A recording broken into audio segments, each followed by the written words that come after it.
Ya, acara selanjutnya adalah sambutan dari Bapak Kepala Seksi Kurikulum dan Penilaian SMP.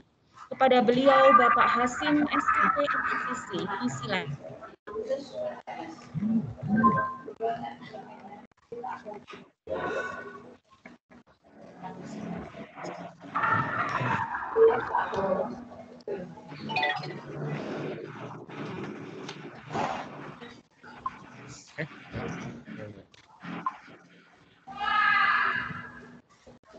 Ya, selamat pagi Bapak Ibu, assalamualaikum warahmatullahi wabarakatuh.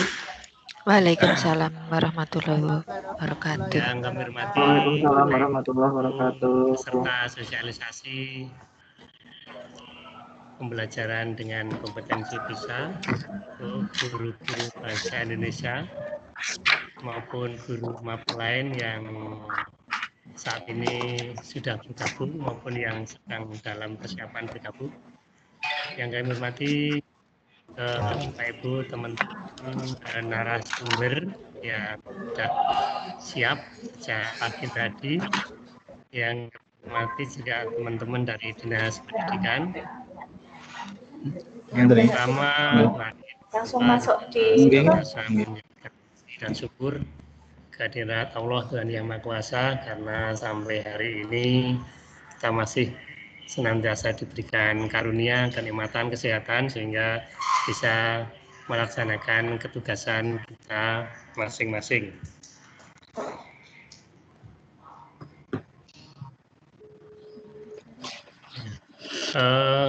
Bapak Ibu yang kami hormati, pada pagi hari ini kita bersama-sama bergabung di sini untuk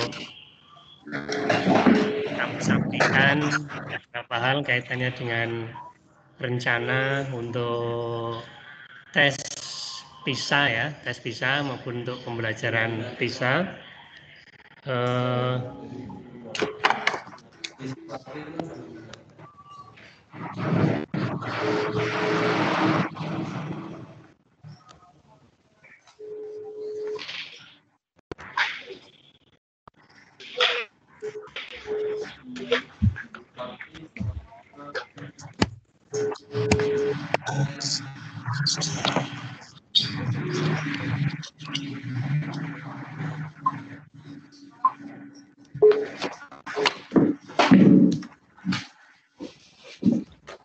Nah, Bapak Ibu, sekilas kami sampaikan bahwa memang kegiatan kita ini sebagai tindak lanjut kita, di mana beberapa waktu yang lalu kami mengikuti kegiatan sosialisasi yang disampaikan oleh Kementerian Pendidikan, pelajaran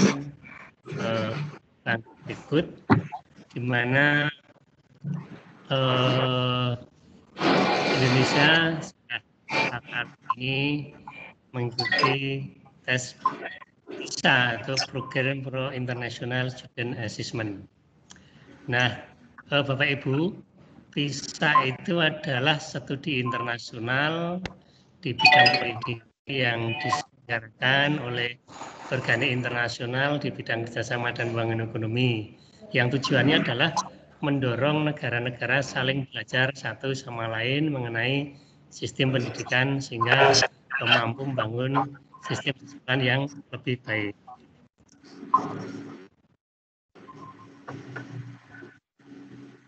Nah, Indonesia sudah beberapa kali mengikuti tes PISA ini, namun memang di tahun terakhir kemarin ketika di tahun 2018 memang hasil kita itu masih belum sesuai yang diharapkan, di mana kita masih pada peringkat besar untuk capaian hasil tes PISA kita.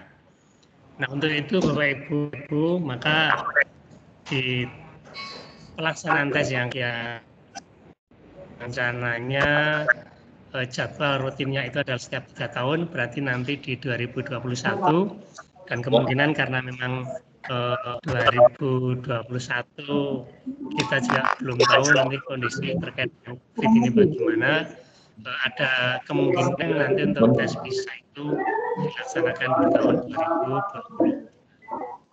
Nah, tentu Bapak Ibu melihat hasil yang sudah ada, kita masih di peringkat 10 besar, artinya kita peringkatnya itu masih di atas 70 ya, dari 79 peserta. Itu berarti memang masih banyak hal yang harus kita lakukan. Nah, kalau dilihat dari hasilnya, memang kita yang ada di daerah istimewa Yogyakarta ini ketika kemarin tes PISA 2018 kita sudah cukup lumayan Bapak Ibu, hasilnya baik ya, dibanding dengan rata-rata nasional itu memang kita sudah cukup tinggi terpautnya, di mana untuk membaca itu di Indonesia itu capaiannya pada kisaran angka 371, tapi untuk daerah istimewa Yogyakarta kita sudah mencapai pada skor 411. Ini sudah di atas beberapa negara yang ada di ASEAN ini, termasuk kita di atas KI. Nah, kemudian untuk matematika kita juga skor nasional itu 379, tapi kita sudah ada skor 402. Itu juga sudah cukup baik. Bahkan kalau kita selisihnya agak jauh dengan DKI, kemudian untuk sains capaian kita Indonesia 396. Mohon maaf, mungkin Bapak Ibu sementara sebelum nanti sesi tanya jawab, mic-nya di mute dulu Bapak Ibu ya. Halo, mohon mic-nya itu yang untuk di mute dulu ya, suaranya terpantau dari sini atau dari teman-teman yang lain.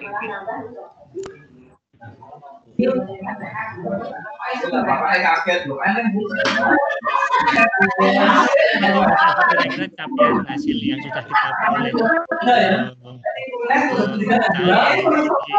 sehingga dengan capaian yang sudah kita peroleh itu kita cukup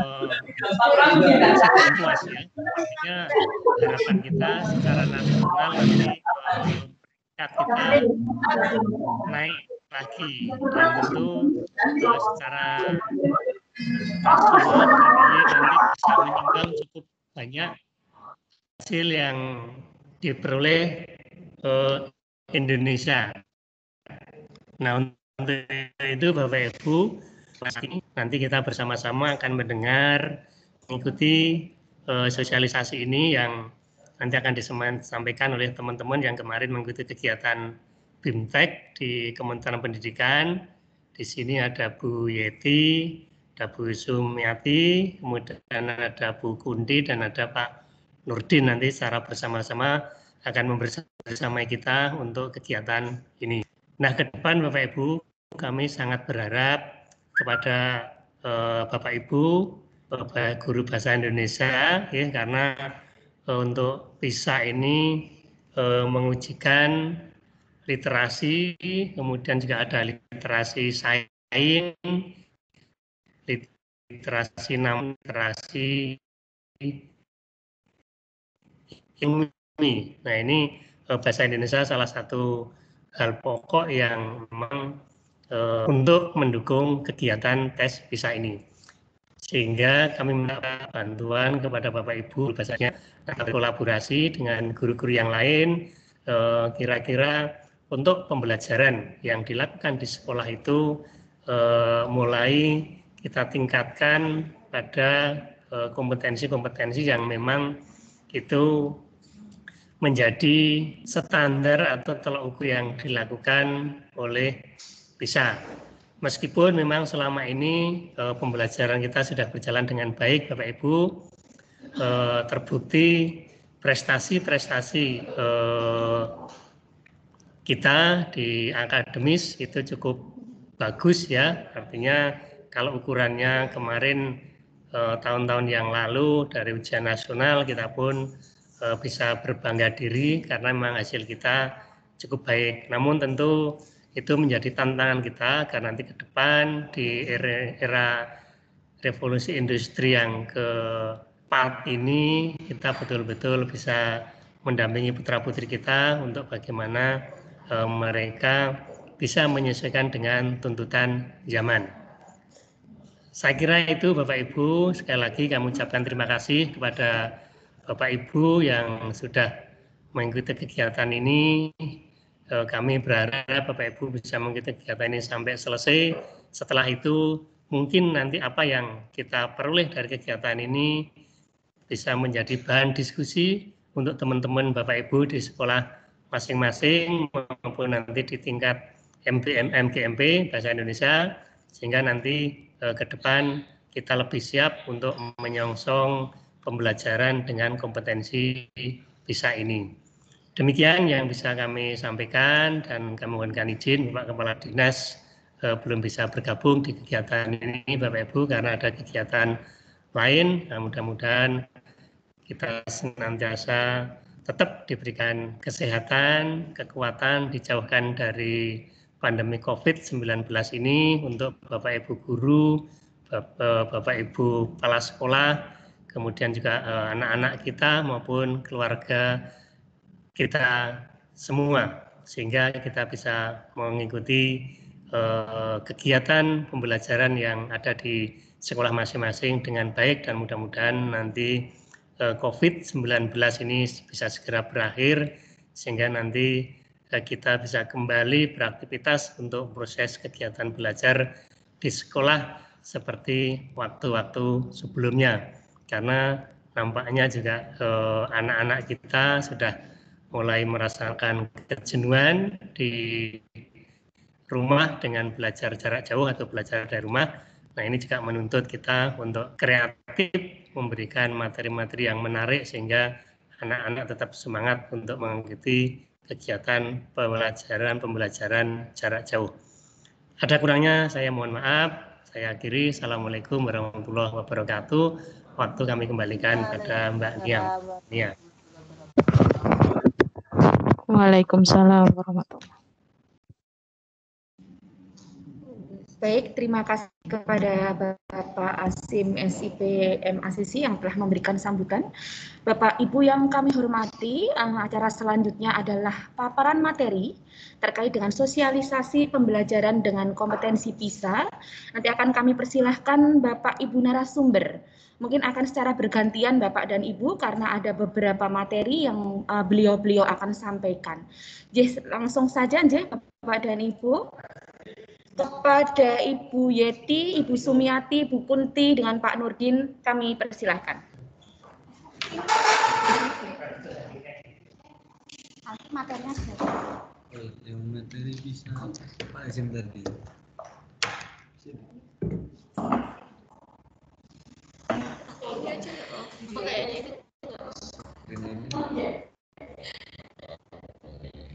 Yang tadi, yang Pak Hasim tadi. Ini. Oh, materinya sama.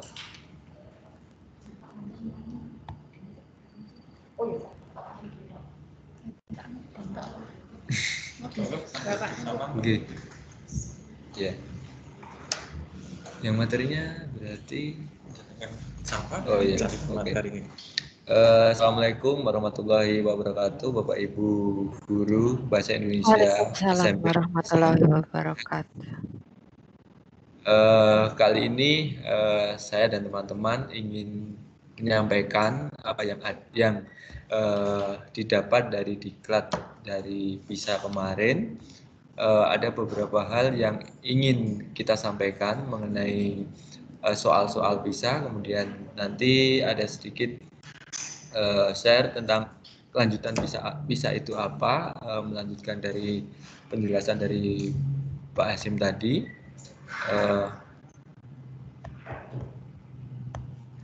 Nah, kita langsung saja materi pertama, yaitu penjelasan yang singkat tentang PISA, bahwa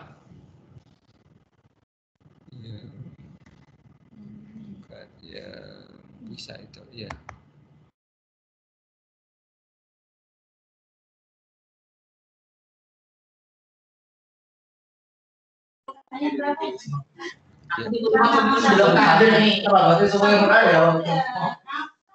Supaya itu bisa dijelaskan.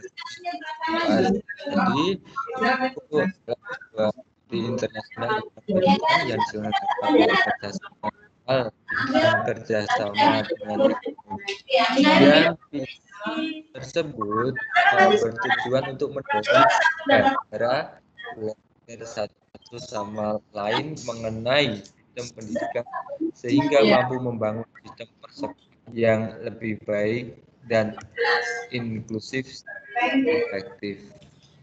Dan untuk manfaat PISA ini kita mendapatkan data perkembangan pendidikan secara akurat, mendapatkan data-data perkembangan pendidikan secara akurat,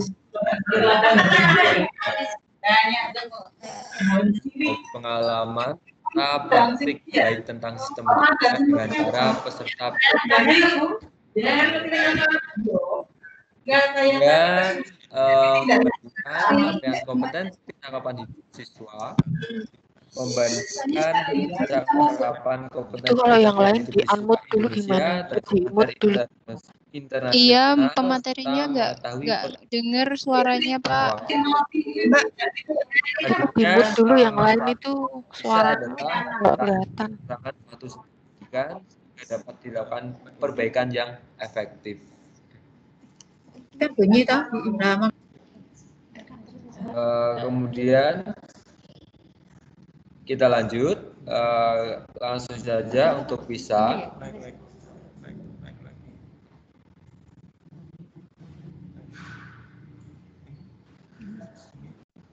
PISA di sini Bapak perlu diketahui bahwa untuk pembelajaran PISA ini sedikit berbeda dengan pembelajaran yang kita laksanakan di sekolah, karena untuk materi atau soal-soal bahasa Indonesia sendiri itu sedikit berbeda dengan soal-soal yang biasa kita berikan pada siswa. Jadi di sini kita perlu untuk sharing apa yang kita dapatkan di diklat kemarin kepada Bapak Ibu semua.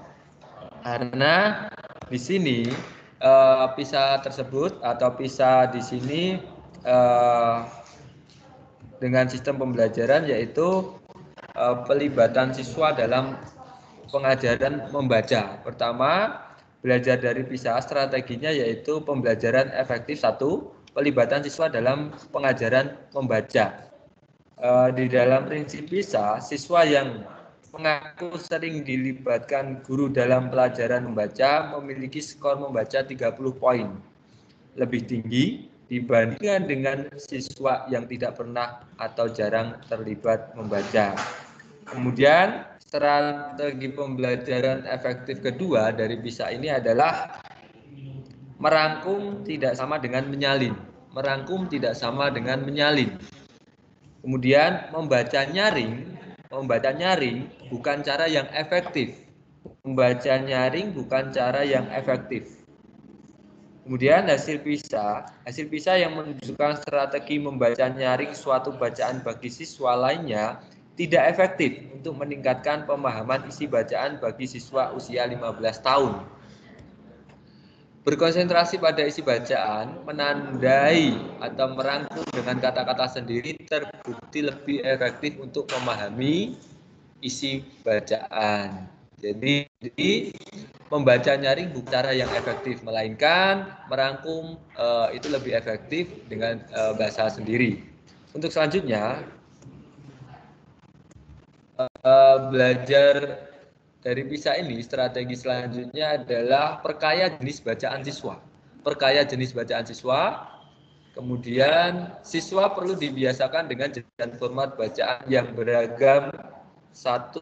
Misalnya 1 dari 3 siswa Indonesia mengaku hanya sekali atau bahkan tidak pernah memberikan tugas membaca teks yang berisi diagram atau peta serta teks berbasis digital. Salah satu soal PISA tahun 2018 dulu yang sangat sulit bagi siswa Indonesia berasal dari bacaan yang berisi peta perairan dunia. hanya 1 dari 30 siswa Indonesia yang mampu menjawab benar soal tersebut. Kemudian, membaca untuk mengisi waktu luang. Nah, membaca untuk mengisi waktu luang ini capaian skor PISA-nya lebih tinggi 50 poin. Selanjutnya, jadi Bapak Ibu nanti kita jelaskan mengenai apa itu PISA, contoh-contoh soal PISA, nanti bagaimana penyelesaiannya, nanti Bapak Ibu atau kita akan belajar bareng tentang penyelesaian dari soal-soal PISA, yaitu tentang sastra dan juga teks sastra, kemudian yang satunya teks informasi. Jadi silahkan mengikuti terus virtual ini untuk kita bagaimana memahami soal-soal PISA ini. Demikian pengantar dari saya, nanti akan dilanjutkan oleh Bu Yeti, Bu Kunti, dan Bu Sumiati. Terima kasih. Wassalamualaikum warahmatullahi wabarakatuh.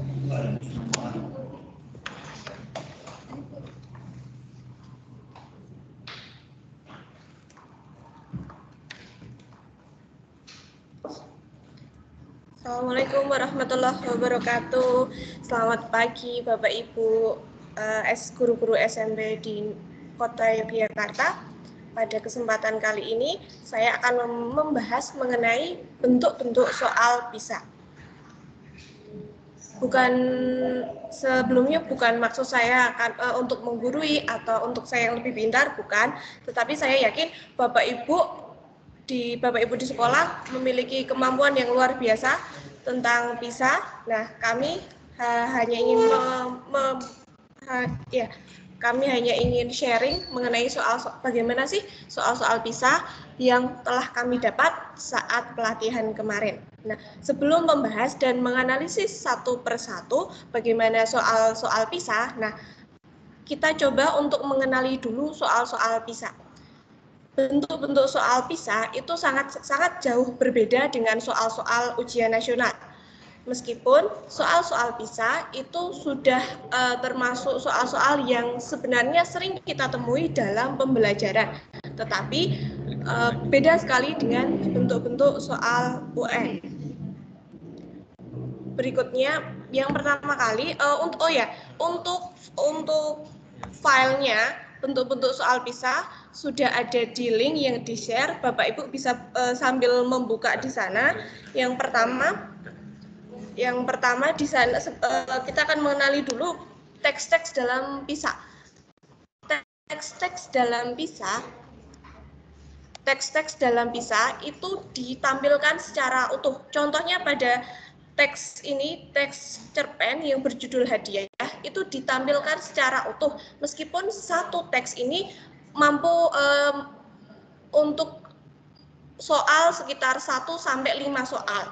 Jadi satu teks ditampilkan secara utuh, berbeda dengan soal-soal ujian nasional. Soal-soal ujian nasional hanya ditampilkan kutipan-kutipannya saja. Berikutnya, soal-soal PISA itu kontekstual dan dekat dengan keseharian. Contohnya di sini adalah teksnya judulnya Kesehatan Unggas.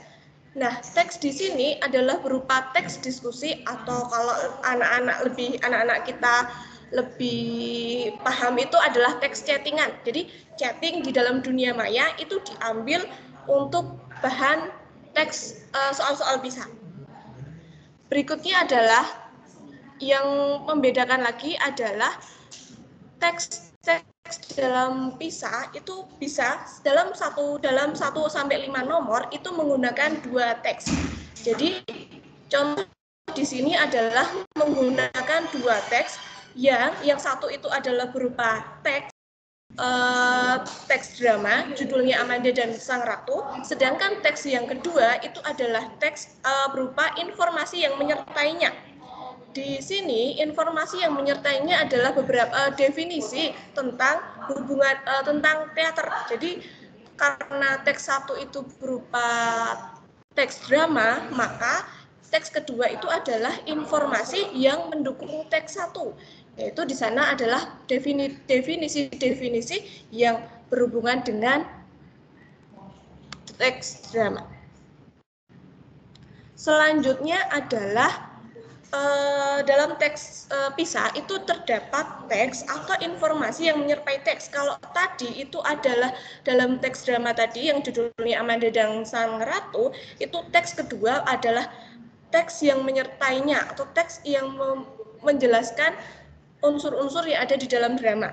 Sedangkan yang ada di sini itu adalah ditampilkan dua teks yang topiknya sama-sama topiknya susu, tetapi intinya itu berbeda. Yang satu pendukung bagaimana itu susu, yang satu itu menjelaskan kontradiktif antara teks pertama. Jadi teks 1 dan teks 2 itu memiliki hubungan yang berbeda, meskipun topiknya sama-sama susu.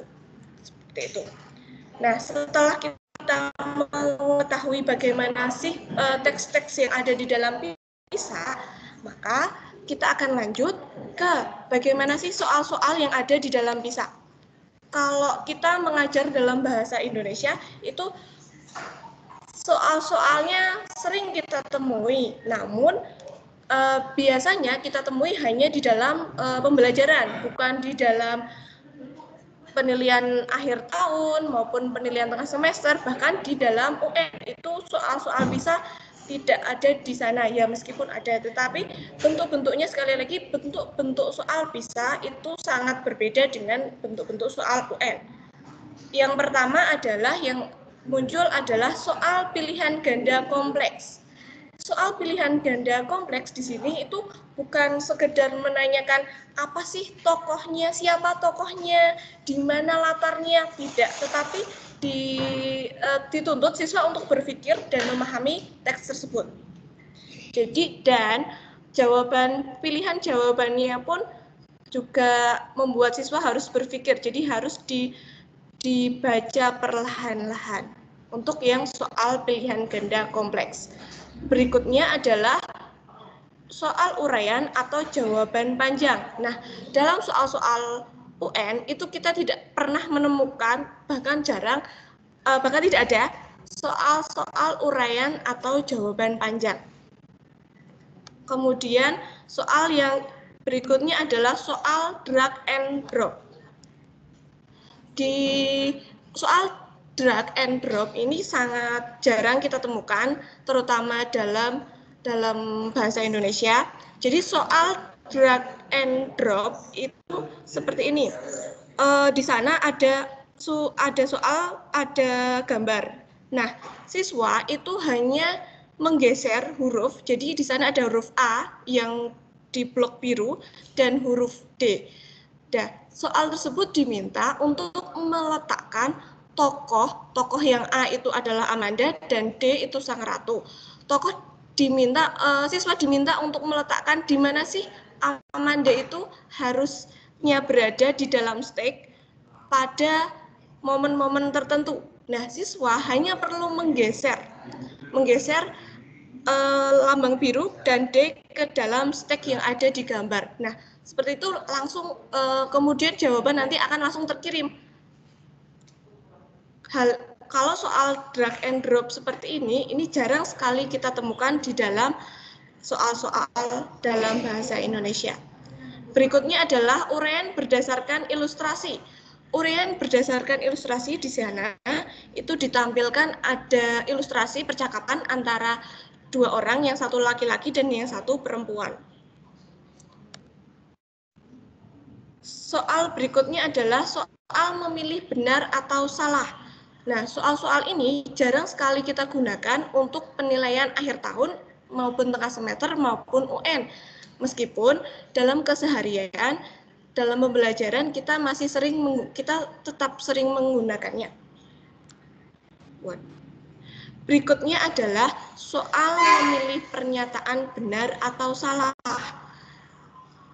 Ini biasanya kita temukan di dalam pembelajaran, tapi tidak ada di dalam soal-soal yang berupa soal-soal akhir. Kemudian ada soal-soal fakta opini, Dan yang terakhir adalah soal memilih dan memberikan alasan. Di soal nomor 26 tersebut, kita diminta untuk memilih untuk setuju dengan siapa, tokoh mana. Kemudian siswa diminta untuk menjelaskan alasannya dan menunjukkan buktinya dalam teks itu. Kurang lebih seperti ini Bapak Ibu, bagaimana bentuk-bentuk teks dan bentuk-bentuk soal PISA. Selanjutnya nanti akan dibahas satu persatu mengenai soal-soal PISA dan bagaimana menganalisis soal-soal PISA. Penjelasan berikutnya nanti akan disampaikan oleh Ibu Sumiati dan Ibu Yeti. Jika ada kesalahan, mohon maaf. Wassalamualaikum warahmatullahi wabarakatuh. Terima kasih. Kalau buka sama nanti klik.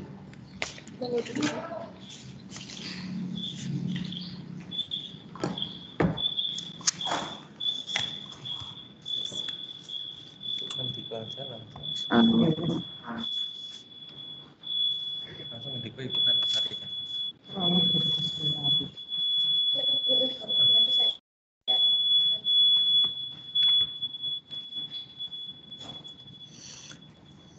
Assalamualaikum warahmatullahi wabarakatuh. Selamat pagi Bapak Ibu. Iya, salam sehat. Bapak Ibu guru bahasa Indonesia sekota Yogyakarta yang saya hormati, mari kita mencoba bersama-sama untuk membahas contoh-contoh soal PISA yang kami dapatkan berempat kemarin.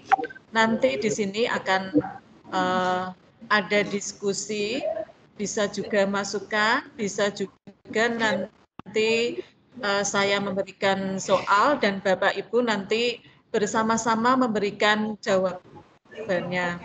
Dan juga bentuk-bentuk soal sudah disampaikan oleh Bu Kunti tadi, bahwa soal PISA memang berbeda dengan soal ujian nasional. Bahkan ada juga yang tidak ada dalam ujian nasional. Tetapi kalau dikatakan sulit, tidak sulit, hanya bentuknya saja yang berbeda. Kemudian dalam soal-soal PISA itu dibedakan menjadi dua, yaitu teks informasi dan teks sastra. Nah, di sini nanti mari Bapak Ibu bersama-sama untuk menelaah soal. Untuk bagian saya nanti akan menyampaikan yang teks informasi. Nah, halo. Bapak Ibu, kelihatan tagnya? Terlihat, Bu. Terlihat. Ya. Belum terlihat. Mari kita bahas untuk soal pertama yang berkaitan dengan kesehatan unggas.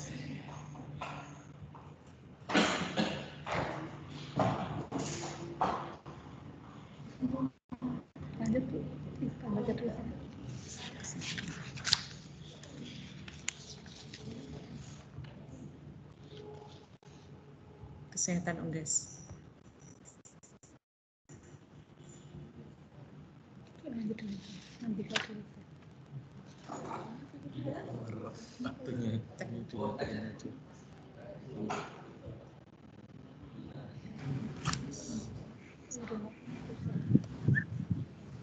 Teks informatif.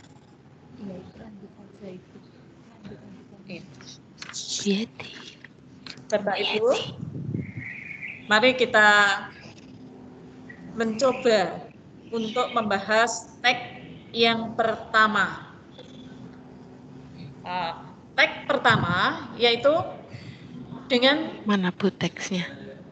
Judul memberikan aspirin pada unggas. Teksnya belum tampak. Teksnya belum kelihatan. Tag-nya berbeda dengan tag-tag yang kita jumpai dalam ujian nasional. Ya, kalau dalam ujian-ujian yang kita jumpai itu hanya berupa paragraf sesuai dengan yang disampaikan oleh Bu Kunti tadi. Coba, mari kita membahas untuk isinya yang dikaitkan dengan pertanyaan. Kita lihat dulu pertanyaannya, terus nanti kita belum muncul. Apa yang ingin diketahui oleh Irma? Nah, ini pada teks, padahal tidak hanya teksnya mana? Pendapat-pendapat dari Irma saja, tapi kita harus memahami secara keseluruhan. Yang pertama itu adalah teks yang dipostkan oleh Neni. Mungkin Ibu bisa membaca sendiri untuk yang Noni. Nggak ada. Saya tidak tahu apakah aspirin aman untuk ayam atau tidak. Saya selalu bertanya lebih dulu kepada dokter hewan sebelum memberi obat pada unggas saya. Saya tahu bahwa beberapa obat aman dikonsumsi oleh manusia, tetapi menjadi sangat berbahaya bila dikonsumsi oleh unggas. Ini yang dipostkan oleh Noni. Kemudian yang kedua, yang dipostkan oleh Monica. Saya pernah memberikan aspirin pada salah satu ayam saya ketika sakit. Tidak ada masalah yang terjadi. Keesokan harinya, saya pergi menemui dokter hewan, tetapi ayam itu sudah sembuh. Menurut saya, jika diberi obat terlalu banyak, mungkin akan berbahaya. Jadi, jangan melebihi dosisnya. Saya berharap ayam segera sembuh. Kemudian yang dipostkan oleh penawaran burung. Hai, jangan lupa untuk mengecek penawaran super murah dari kami untuk pakan, perlengkapan, dan obat unggas. Kami sedang memberikan obral diskon sekarang. Ibu, Bapak mungkin sudah menebak bahwa apa yang dipostkan oleh penawar itu kok tidak sesuai dengan topik. Nah, tapi ini yang disampaikan dalam soal itu. Kemudian yang dipostkan oleh Bambang. Adakah yang bisa memberitahu saya cara untuk mengetahui jika ayam sedang sakit? Terima kasih. Nah, ini mencari obat yang bisa diberikan pada ayamnya Bambang yang sakit.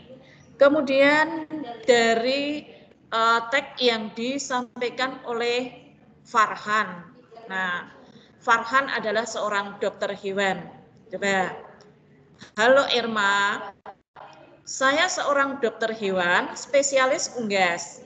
Tidak apa-apa memberi aspirin pada ayam yang terluka jika unggas tersebut menunjukkan tanda-tanda sedang kesakitan.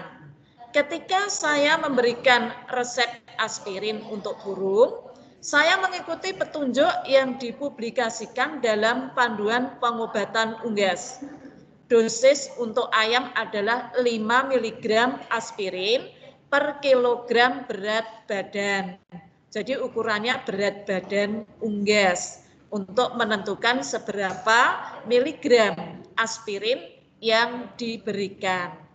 Ini bisa diberikan 3-4 kali per hari sampai bisa menemui dokter hewan. Penting sekali untuk berkonsultasi lebih lanjut dengan dokter hewan. Semoga berhasil. Mungkin dari beberapa teks yang dipostkan, karena memang berkaitan dengan kesehatan, nah untuk dokter ini yang paling lengkap. Nah sekarang pertanyaan. Coba Bapak Ibu bisa menebak kira-kira jawaban soal nomor 12. Apa yang ingin diketahui oleh Irma? Halo? Bapak Ibu? Teksnya nggak ada, Bu. Nggak muncul. Teksnya nggak muncul di layar. Halo, Bu Dede. Halo, Bu Sumiati. Kalau di tempat saya, teksnya nggak ada ya. Yang lain? Itu di share. Klik di share. Apa itu? Halo. Kanan bawah dulu. Di mana? Teksnya dengan tuh di share dulu. Apakah bisa memberikan aspirin pada ayam yang terluka? Kemudian B, seberapa sering ia bisa memberikan aspirin pada ayam yang terluka?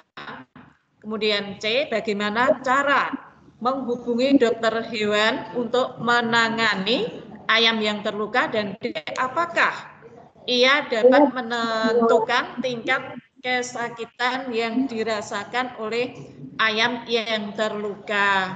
Pertanyaannya, apa yang ingin diketahui oleh Irma? Berarti kita berfokus, ini masih seperti ujian nasional ya, walaupun tagnya banyak, tapi fokusnya masih pada tagnya Irma. Kita lihat tagnya Irma yang ingin diketahui. Halo semuanya, apakah berisiko dan lain sebagainya di situ. Nah, kemudian kita lihat jawabannya. Bu Dede menjawab apa, Bu?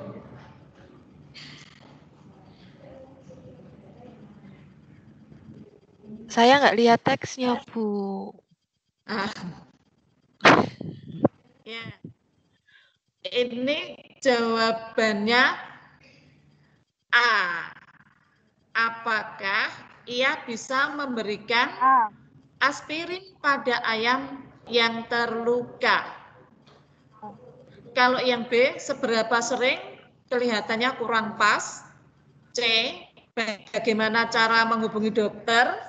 Juga kurang pas, karena di sini yang ditekankan adalah untuk memberikan aspirin pada ayam yang luka. Kemudian D, apakah ia dapat menentukan tingkat bukan juga. Kalau ini soal yang sangat mudah, jawabannya adalah A. Kemudian lanjut pada soal nomor 13. Nah, nomor 13.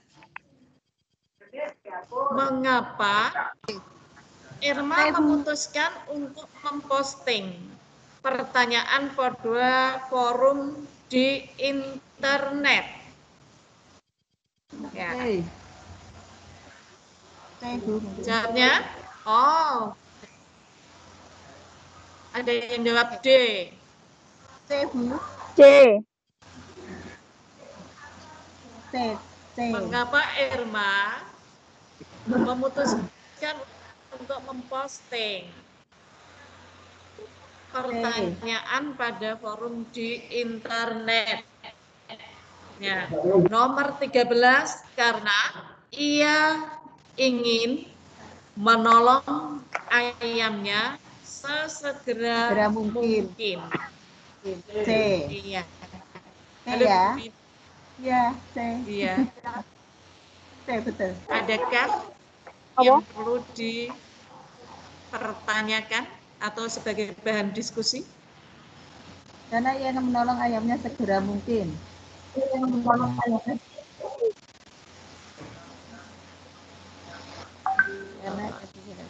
Karena iya. Saya kira sudah tepat ya. Iya. C ya, betul. Iya, sudah tepat. Ya. Betul. Ini masih soal-soal yang mudah. Nah, untuk siswa-siswa Yogyakarta, saya kira tidak merupakan soal yang sangat sulit. Tapi mungkin kalau di daerah ya harus berpikir berkali-kali karena tagnya panjang. Dan nanti pertanyaan-pertanyaan itu berkaitan dengan teks secara keseluruhan. Lanjut sekarang yang nomor 14.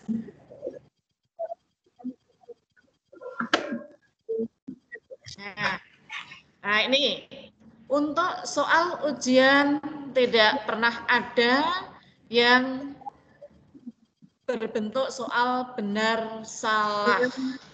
Nah, di sini ada yang tersaji jawaban benar. Nah, ini memerlukan membuktikan bahwa teks harus dibaca secara keseluruhan. Baik teks yang diposkan oleh Neni, Monica, penawaran burung, tulisan Bambang, dan Farhan. Ini harus dibaca secara keseluruhan. Nah, padahal siswa-siswa kita itu kalau disajikan teks yang panjang itu sudah males terlebih dahulu. Jadi yang utama itu kita membiasakan siswa untuk suka baca dulu. Ini yang paling sulit. Ya, coba kita lihat. Ini harus kembali pada teks yang awal, mana yang tulisan benar dan mana yang merupakan tulisan salah. Tulisan Neni. Untuk tulisan Neni, saya bukakan di teks. Saya tidak tahu dan seterusnya, ada aspirin. Berarti apakah merupakan jawaban yang sesuai dengan topik? Karena di sini beberapa tulisan di forum itu sesuai dengan topik, tetapi beberapa tulisan lainnya tidak. Kalau Neni, saya lihat di teks itu tetap sesuai. Berarti tulisan Neni merupakan jawaban yang benar. Kemudian tulisan Monica. Tulisan Monica itu saya pernah memberikan aspirin berkaitan dan seterusnya. Berkaitan dengan tema. Berarti benar. Kemudian penawaran burung. Di situ tidak ada kaitannya dengan kesehatan ayam dan tidak ada kata-kata yang menyangkut tentang aspirin. Berarti tulisan yang diposkan oleh penawar burung itu salah. Kemudian tulisan Bambang. Adakah yang bisa memberitahu saya cara untuk mengetahui jika ayam sedang sakit? Terima kasih. Itu bukan untuk mengobati tapi gejala. Berarti tulisan Bambang salah.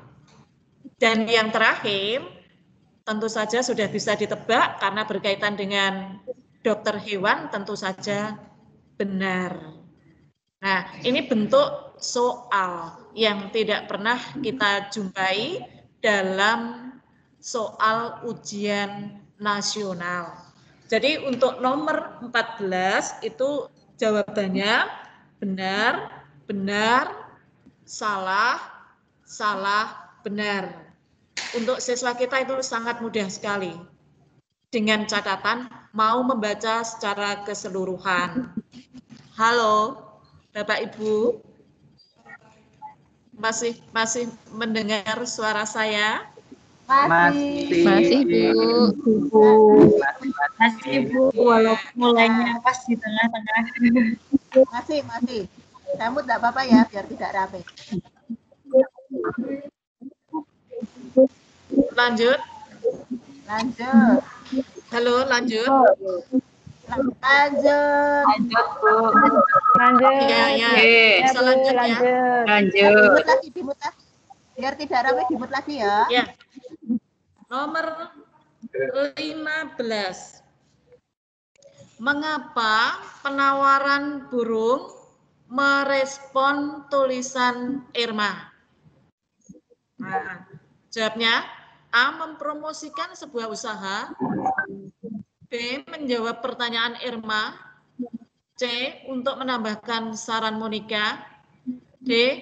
Menunjukkan keahlian dalam bidang unggas. Ini mudah sekali. Tidak perlu dibahas ya Bapak Ibu. Jawabnya apa? Halo. soal 15. Mempromosikan sebuah usaha. Jadi nomor 15 itu A.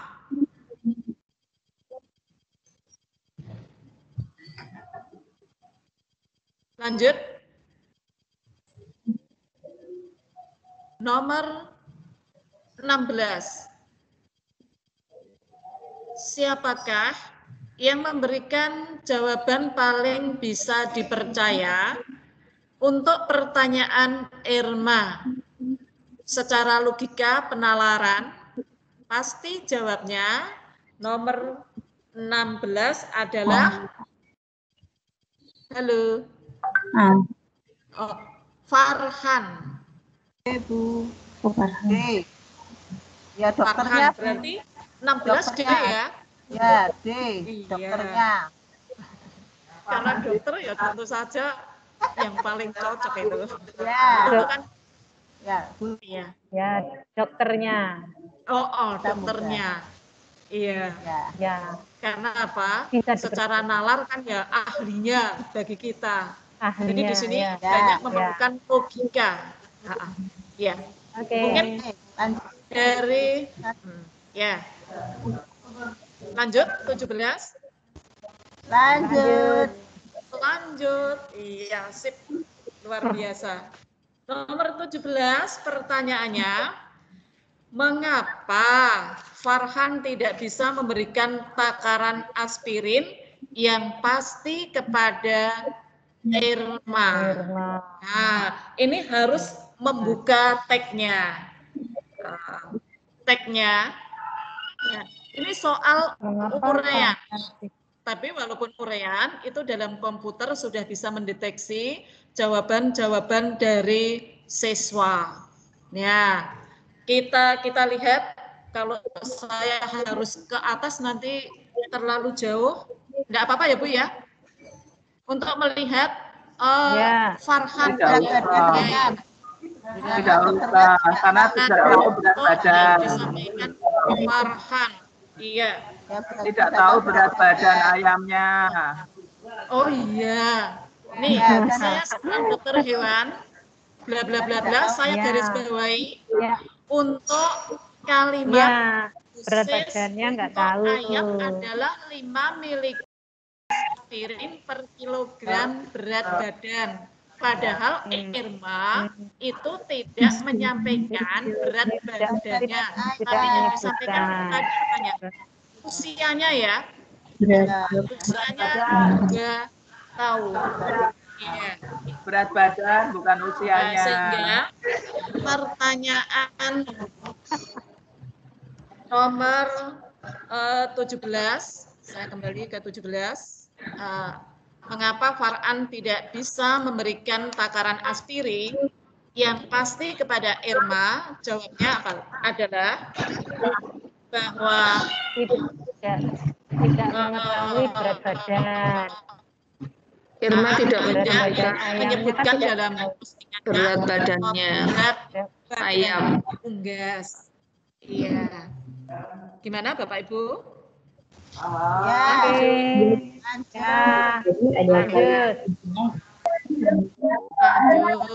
Nah, udah ini. Apalagi bagi Bu Yurin ya, ini suaranya dominan. Masih ingat ya Bu? Oh ya, mungkin sebelum lanjut pada tag berikutnya, tag yang pertama berkaitan dengan kesehatan unggas, adakah yang perlu ditanyakan? Tidak. Tidak ada? Tidak. Oh iya, Tidak, Bu. Luar biasa. Lanjut.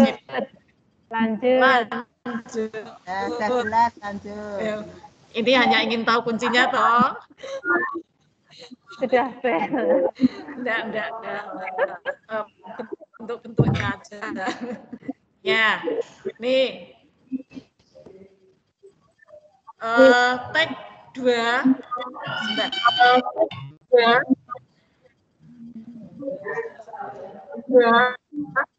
Nah, ya, silakan baca dulu tagnya.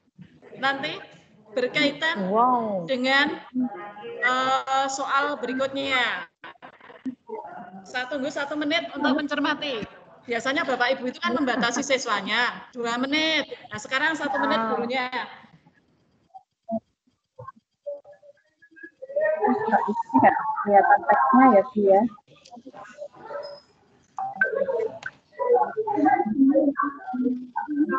Itu nggak lihat teksnya. Untuk teks nilai nutrisi susu beragam manfaat. Produk olahan susu cempaka mengandung nutrisi utama seperti kalsium, protein, vitamin D, dan lain sebagainya. Itu kandungan yang ada dalam susu cempaka. Kemudian yang paragraf 2, mengonsumsi produksi olahan susu cempaka ada mempercepat penurunan berat badan, berarti manfaat. Yang ketiga itu intinya yaitu masih manfaat ya, menurut Dr. Bill bahwa klinis bagian anak di Universitas California, susu memiliki banyak nutrisi penting. Kemudian paragraf keempat, susu mengandung 1 paket lengkap 9 nutrisi penting. Selain menjadi sumber kalsium dan vitamin D yang sempurna, susu juga merupakan sumber vitamin A. Mayoritas adalah berisi dari keempat paragraf itu adalah kelebihan-kelebihan dari susu. Biasanya secara logika kalau menyampaikan kelebihan itu kalau kita menganalisis itu akan mempromosikan ya, akhir-akhir ujung-ujungnya kita disuruh untuk beli, memiliki, dan lain sebagainya. Nah, ini siswa tidak bisa saja, tapi harus dibaca secara keseluruhan. Sekarang kita lihat pertanyaan pertama 13 yang berbunyi berdasarkan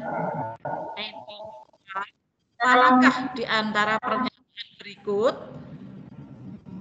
yang disetujui oleh para profesional dan organisasi kesehatan terkemuka.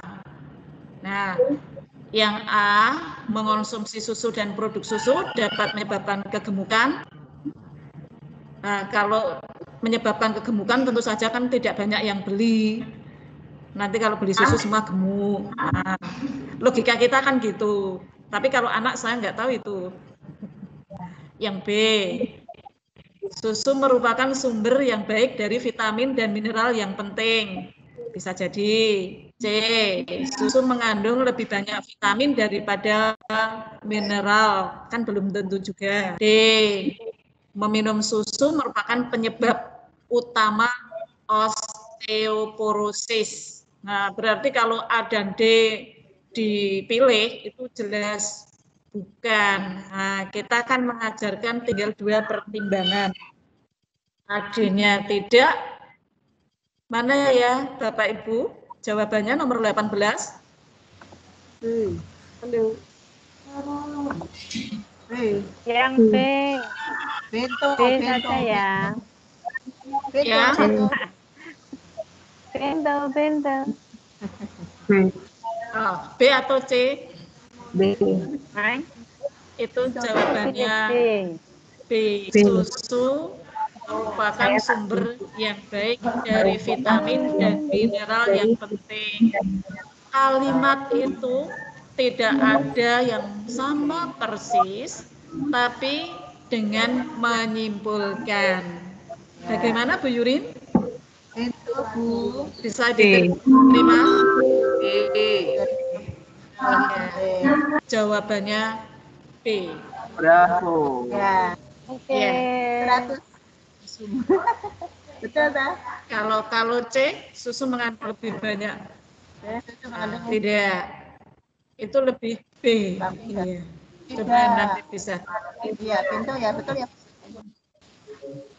Betul. Ya. Lanjut. Nomor 19. Apa tujuan utama bacaan Dinaikkan nggak kelihatan. Oh iya. Teksnya dinaikkan Bu, nggak kelihatan.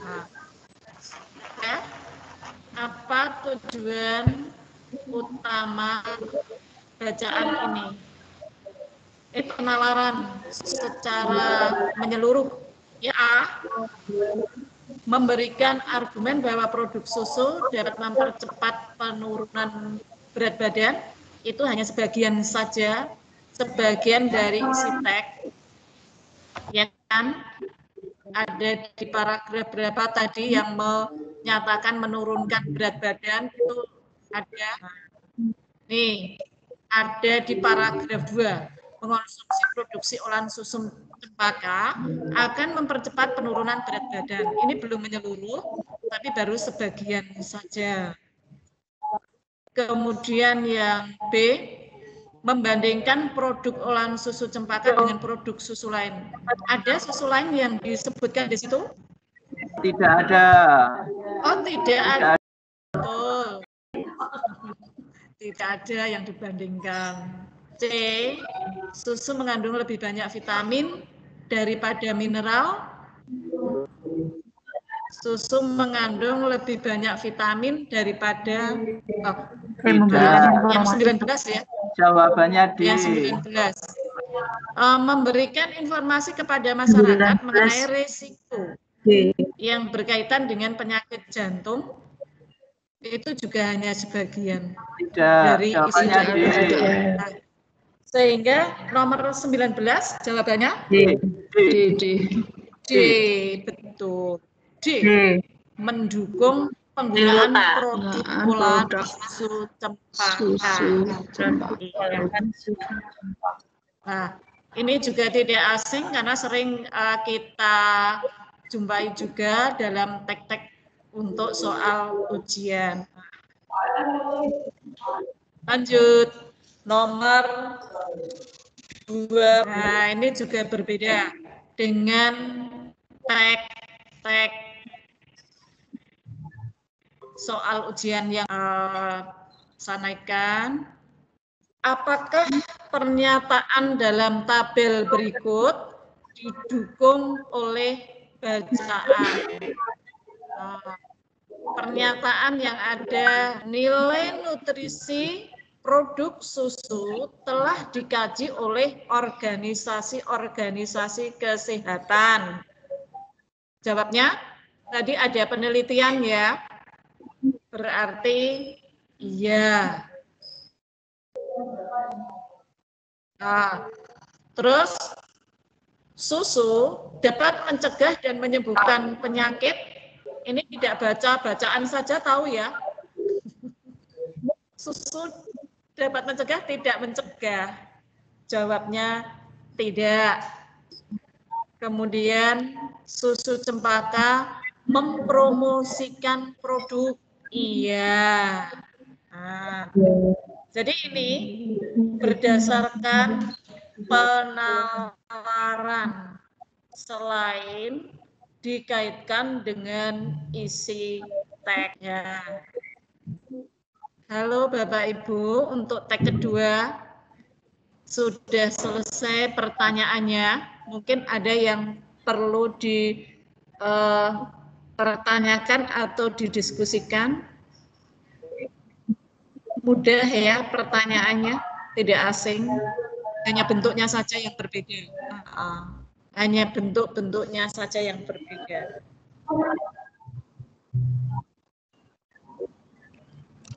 Lanjut ke 3. Iya, lanjut. Nah, ini panjang teksnya. Monggo, Bapak Ibu. Dibaca. Kita beri kesempatan untuk sekedar secara garis besarnya memahami. Tapi adalah bagian penting dalam hidup.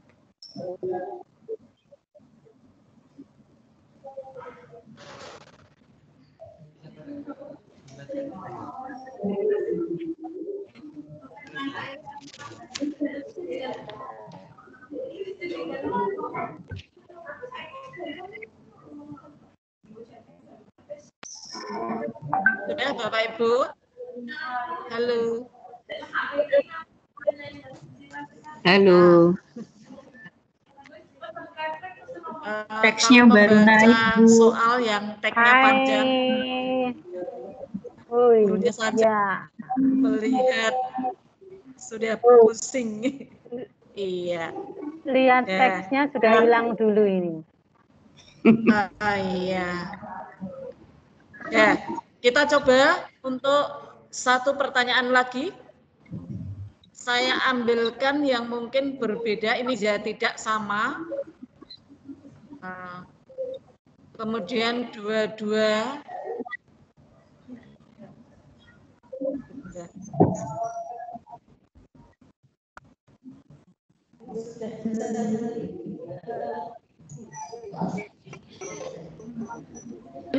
Ada yang sulit untuk dijawab. Mohon maaf Bapak Ibu karena waktu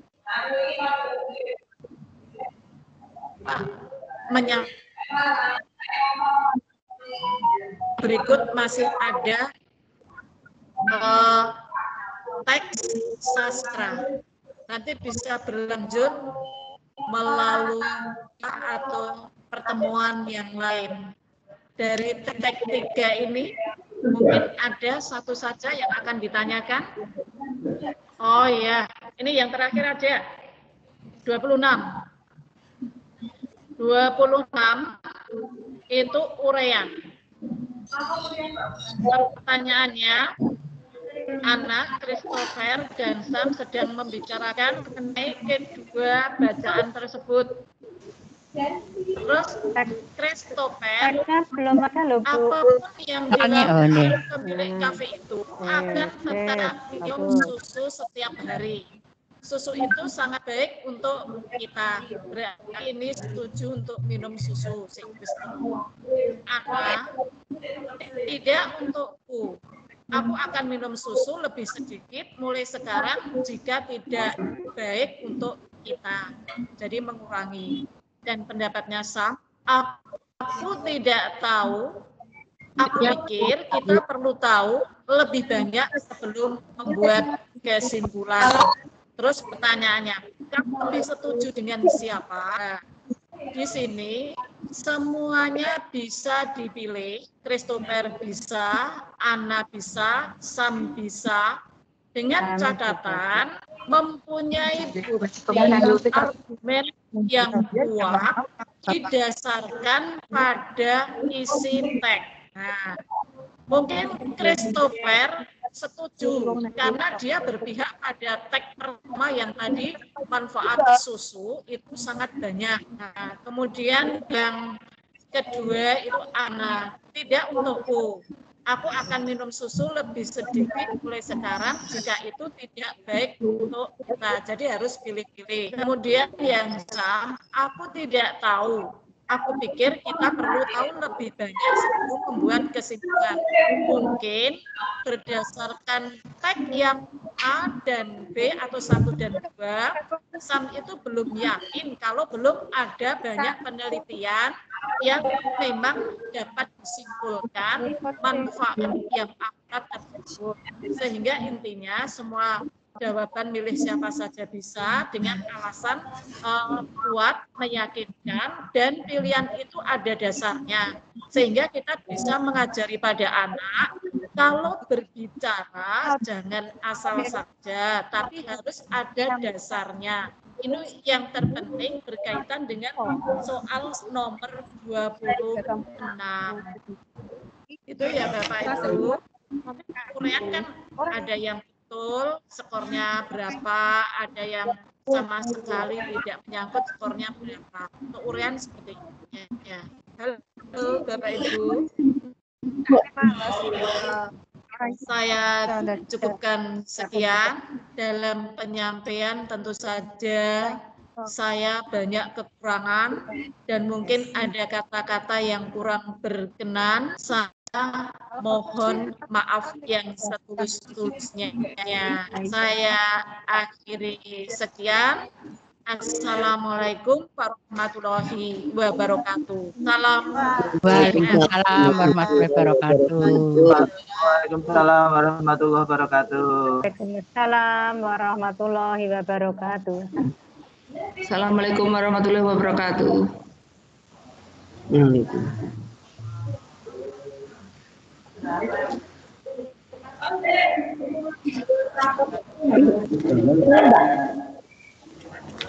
Ini ujarannya, ini tanda tangan, ini tanda tangan.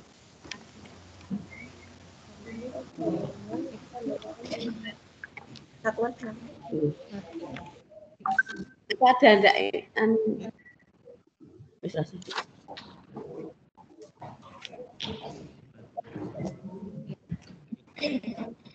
Assalamualaikum warahmatullahi wabarakatuh. Waalaikumsalam warahmatullahi wabarakatuh. Waalaikumsalam warahmatullahi wabarakatuh.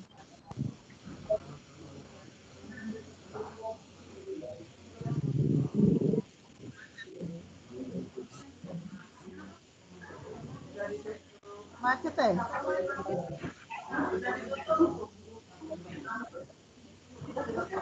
Iya.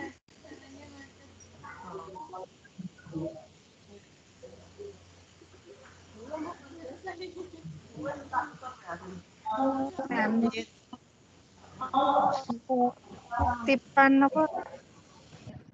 Oh, rumah nih mau cari kok mau jam 10 kok. Iya.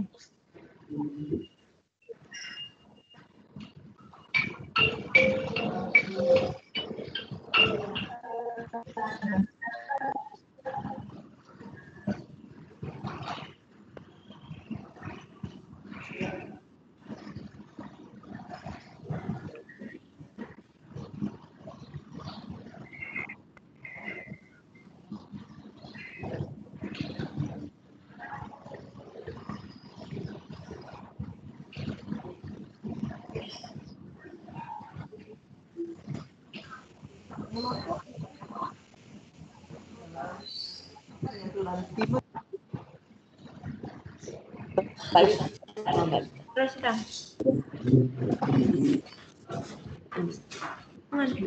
Nggak bisa? Ini yang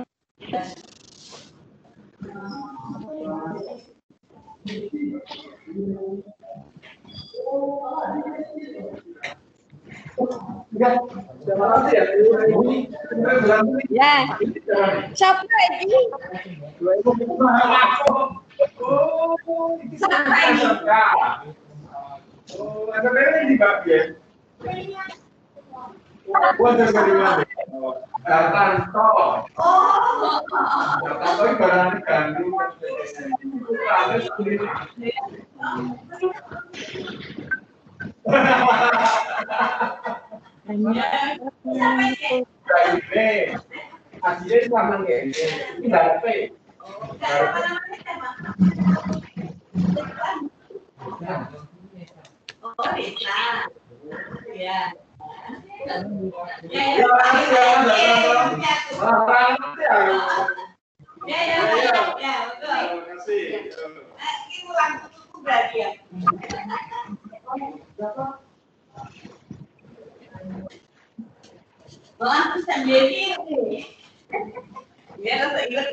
atau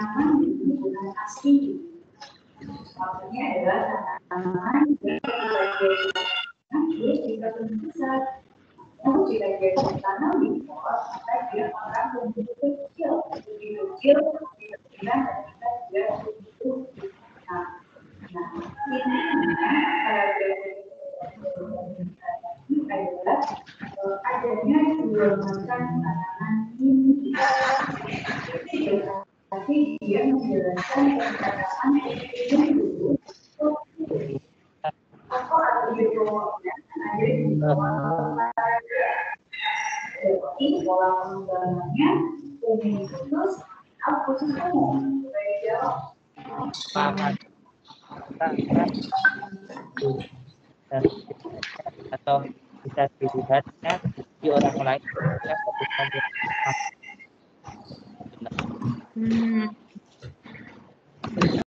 Assalamualaikum Bapak Ibu.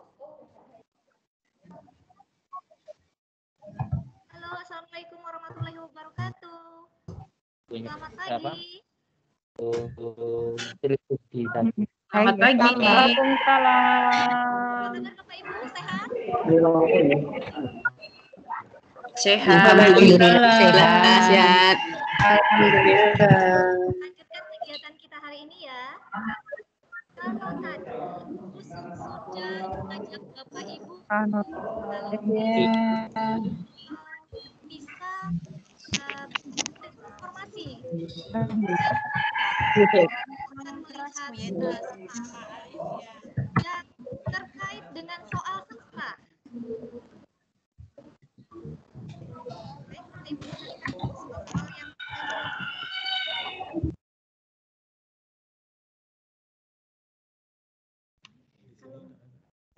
Soal yang soalnya mana? Teksnya, materinya materinya materi sastra.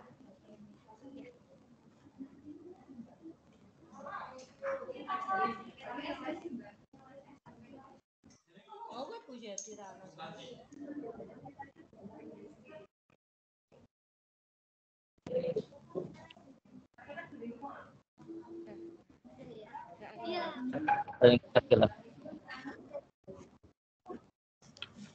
Emang apa itu kita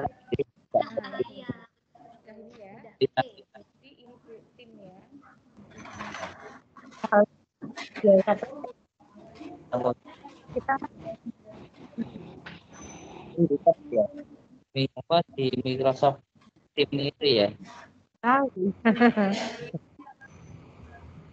Kalau di sini kan apa ya itu ya.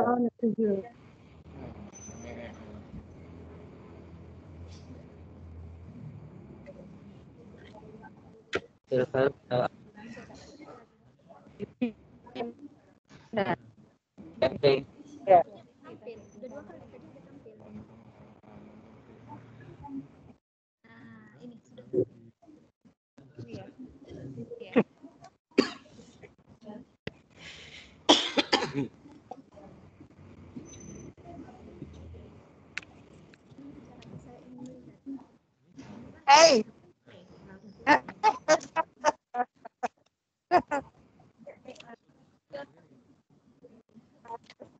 Oh iya. Ini kalau kemarin tuh oh iya iya. Ini dimulai kapan deh? Untuk teksnya sudah tampil ya. Ini sarapnya jam 5, so itu jam 11. Ini, oh jelas. Ya. Oh gambar. Ya kemarin kan. Materinya sudah bisa dilihat. Yuk kita kembali ke materi. Besok hari apa ya? Sabtu apa? Oh Sabtu saya nggak di sekolah ya. Yang sekolah hari apa? Hari temen. Ya, biasanya kan biar sama adonan. Iya. Kalau adonan kan 5. Kalau 5 baru tak digunting.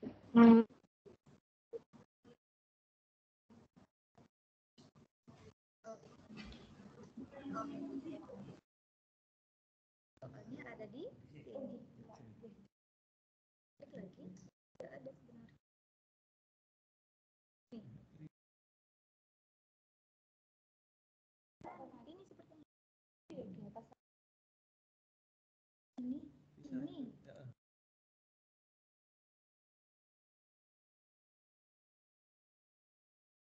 itu ya. Iya, harus diklik lagi dua.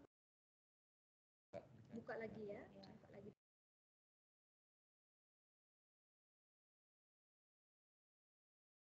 Banyak banget soalnya. Baik Bapak Ibu, mari kita lihat soal yang terkait dengan sastra. Di sini Bapak Ibu mungkin tidak asing lagi dengan teks yang dihadirkan pada soal sastra pertama. Soal sastra yang pertama terkait dengan teks drama yang berjudul Amanda dan Sang Ratu. Untuk bisa menjawab pertanyaan yang ada pada soal PISA ini,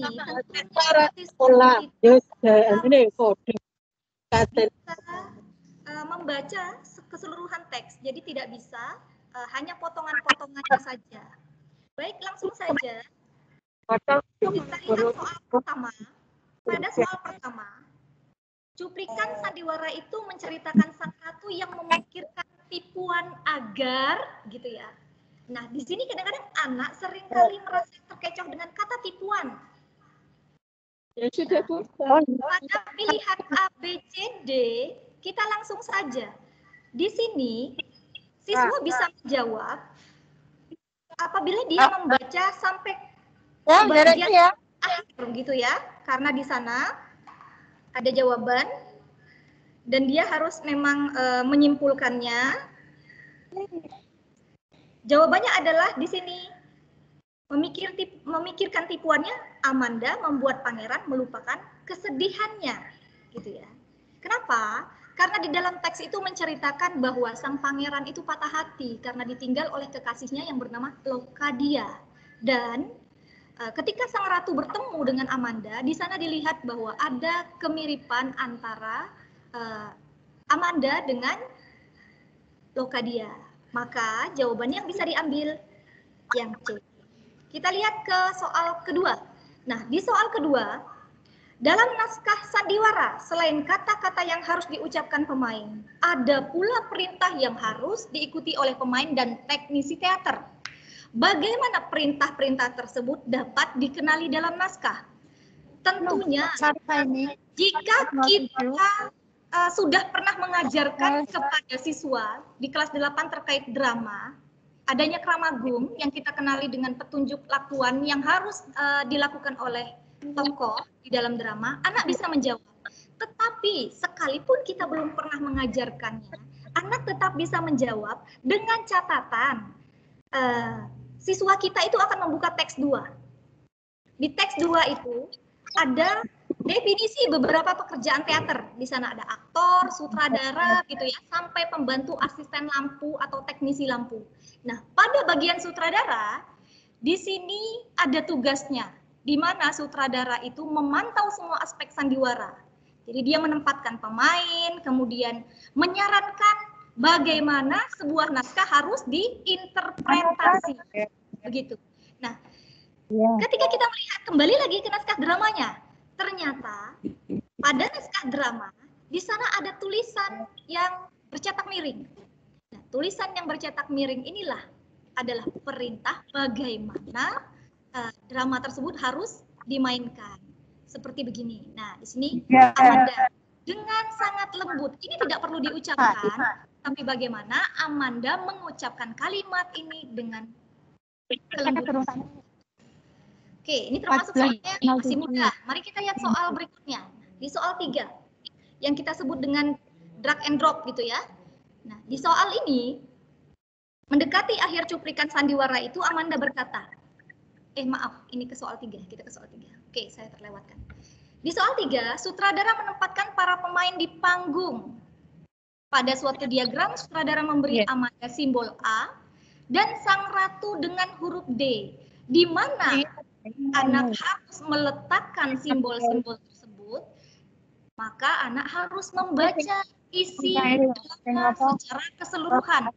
Kemudian di sini, dia kemudian akan meletakkan Amanda berada pada posisi di dekat tugu, gitu ya. Amanda di dekat tugu. Di dalam teks itu terlihat ketika pangeran datang, gitu ya. Nah, posisinya dia di sini. Kemudian ketika sang ratu posisinya ada di mana? Nah, sang ratu bisa diletakkan di belakang ataupun di balik bayangan pepohonan. Ini bisa dilihat di dalam teksnya, gitu. Di bagian mana? Di bagian ini. Oke. Di sini bisa dilihat. Jadi mau tidak mau, anak memang harus membaca secara keseluruhan. Dia tidak bisa menebak begitu saja di mana letaknya, gitu ya. Harus membaca teksnya. Nomor 4. Di nomor 4, mendekati akhir cuplikan sandiwara, Amanda kemudian berkata, ia tak mengenali saya. Maksud perkataan Amanda adalah bahwa sang pangeran tidak titik-titik di sana. Nah, pada soal ini ketika diuji cobakan, memang banyak siswa yang salah menjawab. Kenapa? Yang pertama, karena memang struktur pertanyaannya termasuk ragam lisan. Kita tidak akan menemukan soal UN yang model begini, gitu ya. Karena kalimat di dalam soal UN itu jelas dan tegas gitu. Sementara soal PISA tidak seperti itu. Lalu apakah ini tidak boleh ditanyakan? Tentu saja boleh, karena intinya dalam soal-soal PISA itu adalah bagaimana anak bisa mengambil informasi yang ada di dalam teks. Di sini di nomor 4, bagian manakah? Nah, di sini dia. C. Menganggap bahwa Amanda mirip dengan Lokadia di D ini. Kenapa bisa D jawabannya? Karena di dalam teks itu sang ratu itu mengajak Amanda ke istana untuk bertemu dengan pangeran untuk menyembuhkan hati pangeran. Awalnya kan karena memang Amanda itu mirip dengan Lokadia seperti itu. Namun pada perjalanan cerita itu kita ketahui ketika pangeran bertemu dengan Amanda, ternyata pangeran tidak memandang Amanda sama sekali begitu ya, tidak memberikan perhatian yang terlalu jauh. Berarti dia tidak ada kemiripan antara Amanda dengan Lokadia. Ini jawabannya. Untuk menjawab yang D, ini harus dibaca secara keseluruhan teksnya seperti itu. Baik, kita lanjutkan. Kita agak percepat ya Bapak Ibu, karena kita masih ada satu materi lagi nanti setelah ini. Kita lihat soal nomor 5. Bagaimana situasi wanita di dalam cerita? Kita berpindah teksnya, tidak lagi ke teks sastra, tapi kita ke cerpen yang judulnya Hadiah. Nah, pada soal nomor 5 ditanyakan situasi wanita pada awal cerita. Maka pada paragraf-paragraf awal ini masih ini termasuk soal yang mudah untuk dijawab oleh anak, begitu ya. Jawabannya apa di sini? Kita lihat. Oke. Ternyata jawabannya rumahnya telah dikelilingi air banjir, karena memang itu. Kemudian untuk soal nomor 6, ketika si wanita berkata, lalu aku akan mengurusmu, dia ingin mengatakan bahwa apa itu? Oke, ini mungkin anak banyak keliru menjawab soal. Ternyata jawaban soal nomor 6 itu akan menembak harimau kumbang tersebut. Kenapa itu jawabannya? Karena ada nih. Kenapa ada di awal dia mengambil senapan. Jadi secara implisit anak akan menyimpulkan bahwa memang ada niat awal untuk menembak harimau. Seperti itu Bapak Ibu di soal nomor 6. Kemudian nomor 7. Apakah menurutmu dalam cerita hadiah tersebut merupakan bagian akhir yang tepat? Nah, tentu saja jawabannya ya, tetapi yang kita harapkan bukan ya dan tidaknya, tetapi alasannya. Nah, pada soal ini soalnya bukanlah soal pilihan ganda gitu, tapi ke esai gitu ya, uraian. Anak harus menjawab berdasarkan alasan-alasan yang masuk akal. Di sini anak akan menghubungkan pemahamannya, interpretasinya di dalam berliterasi terkait dengan hubungan antar tokoh, hubungan metafora di dalam teks cerita tersebut. Nah, kenapa dia punya keterkaitan? Jadi akan mengaitkan pada bagian akhir dengan keseluruhan isi cerita. Di sini kelihatan jawabannya bisa, misalnya anak bisa menjawab, ya ini ada hubungannya. Kenapa? Karena simbol tulang putih yang ditinggalkan oleh harimau tersebut itu sebetulnya merupakan hadiah, gitu ya. karena dia tidak menghabiskan semuanya, tapi ditinggalkan. Untuk siapa? Untuk wanita itu. Kemudian simbol tulang putih itu sendiri merupakan sebuah tema sebetulnya, tematik dari cerita ini. Jadi itu mengingatkan juga kepada kita bahwa tulang putih itu bisa mengingatkan, itu bisa terjadi pada wanita itu, di mana itu tidak jadi santapan harimau tersebut, gitu ya, sudah banjir kondisinya, dia tidak menjadi pasien, dia dibiarkan hidup, itu sudah merupakan hadiah kehidupan, gitu ya, itu adalah sebuah hadiah. Kita lihat soal nomor 8. Soal nomor 8, dengan suara yang berderak-derak rumah itu berusaha untuk keluar. Bisa lihat di paragraf 4. Apa yang terjadi dengan rumah pada bagian itu?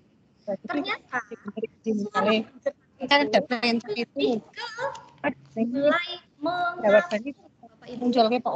Soalnya mulai mengapung gitu ya. Kita bisa lihat nanti Bapak Ibu bisa sendiri teksnya karena cukup panjang teksnya, di awal kita bisa temukan.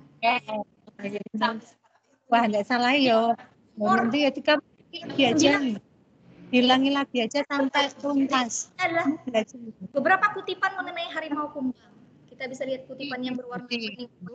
Jeritan membangunkannya, suara itu begitu memilukan. Jawabannya hanyalah suara jeritan yang berulang, tetapi agak pelan, suara yang letih. Dan pernah mendengar aumannya, seperti menderita dari kejauhan. Nah, dengan mengamati kejadian pada sisa cerita, menurut pendapatmu, apa alasan penulis menggunakan deskripsi seperti ini ketika mulai bercerita tentang harimau kumbang? Nah, ini harus dibaca semua. Kenapa? Dengan membaca keseluruhan dari awal hingga akhir, Anda kemudian bisa menyimak dari deskripsi ini. Apa sih tujuannya? Jadi, tujuan memberikan deskripsi ini untuk menumbuhkan rasa kasihan yang dimunculkan baik secara eksplisit maupun secara implisit. Nah, tentunya siswa ketika menjawab harus bisa memberikan pembuktian-pembuktiannya. Bisa misalnya deskripsi itu menghubungkan antara wanita dengan harimau tersebut. Mereka sama-sama menderita sebetulnya. Kenapa? Karena keduanya sama-sama banjir. Tidak hanya wanita itu, ya hewan itu juga. Kemudian deskripsi ini juga merupakan awalan terhadap perilaku belas kasihan wanita itu terhadap harimau kumbang tersebut. Di mana ia memutuskan tidak jadi untuk menembaknya, meski di awal wanita itu punya niat begitu ya untuk menembak harimau tersebut. Jadi anak harus dia bisa menjawab kalau dia membaca dari awal hingga akhir, tidak bisa hanya berdasarkan potongan atau kutipan-kutipan teks yang biasanya selama ini kalau di soal UN ya hanya sepotong-sepotong. Kita lihat nomor 10. Menurut cerita itu, apa alasan si wanita memberi makan harimau kumbang tersebut? Nah, kalau ini meskipun jawabannya kalau kita rasa mudah gitu ya, tapi dia tetap harus membaca. Kenapa sih? Ya jelas saja karena dimotivasi oleh rasa kasihan serta empati terhadap harimau kumbang tersebut. Mana pembuktiannya? Nah, di sana dia merasa kasihan karena dia tahu bagaimana rasanya lapar. Di dalam teks ada. Nah, kutipan-kutipan teks yang tadi kemudian membuat siswa menarik kesimpulan bahwa berarti ada empati dari wanita tersebut terhadap hewan tersebut. Itu alasannya kenapa wanita tersebut memberi makan harimau. Kita lihat soal yang 11 terakhir. Ada percakapan di sini pada gambar tersebut. Nah, percakapan ini meminta bukti dari pandangan kedua orang tersebut. Yang pertama, saya kira tokoh wanita dalam cerita itu tidak berperasaan dan kejam. Sementara pada gambar kedua, bagaimana kamu dapat mengatakan itu? Saya kira dia wanita yang berperasaan. Jadi ada dua pendapat. Apa tuh? Dua pendapat ini, keduanya bisa benar. Dengan alasannya. Bisa kelas 7, 8, 9. Kalau mengambil, saya kira tokoh wanita dalam cerita itu tidak berperasaan dan bijak, ya boleh diambil. Alasannya apa? Alasannya dia punya niat untuk menembak kumbang tersebut. Itu ada di dalam teksnya. Kemudian pada bagian yang kedua, bahwa wanita itu memiliki perasaan. Ini merujuk pada tindakan ia memberi makan harimau tersebut, kemudian ia memberi potongan daging gitu ya, kemudian dia tidak jadi menembak harimau tersebut. Oke, baik Bapak Ibu, untuk soal saya kira cukup. Kemudian kita akan lihat secara sekilas terkait dengan pembelajaran. Mari kita lihat sebentar Bapak Ibu untuk materi pembelajaran.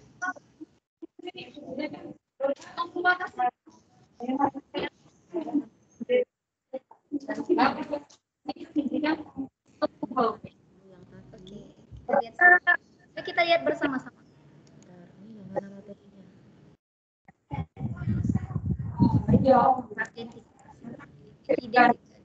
Ini ya. Ya kelasnya beda-beda.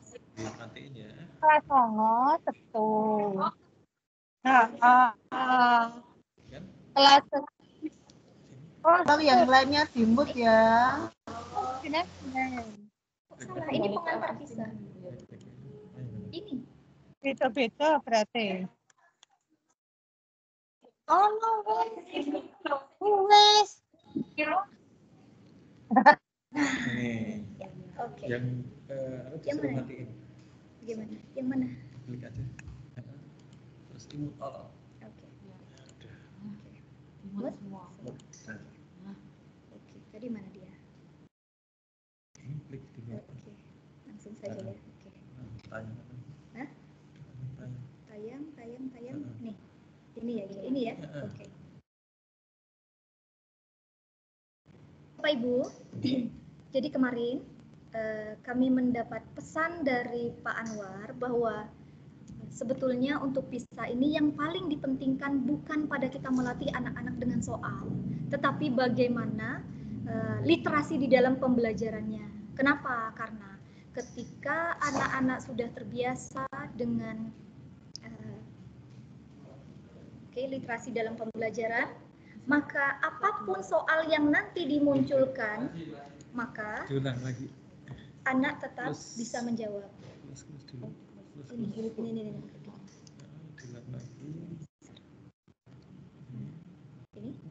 Oke. Sebentar. Mana? Ini matikan dulu. Ini. Mana sih? Ini jangan. Nah, itu. Oke. Hidupkan lagi. Udah lagi. Hidupkan lagi ya. Klik lagi. Klik ya. Terus klik ini. Mana dia? Ini ya. Sudah muncul? Sudah muncul ya? Sudah. Oke, baik. Oke, baik Bapak Ibu, kita lanjutkan. Kami mencoba bagaimana kemarin untuk memasukkan teks-teks yang semodel dengan PISA di dalam pembelajaran. Kita lihat, kita tahu kita punya cerpen, materi cerpen, KD 35, identifikasi unsur-unsur pembangun karya sastra di dalam cerpen. Dengan tujuan pembelajaran, 2 ini, mengidentifikasi unsur pembangun karya sastranya, serta menjelaskan unsur-unsur pembangun karya sastra.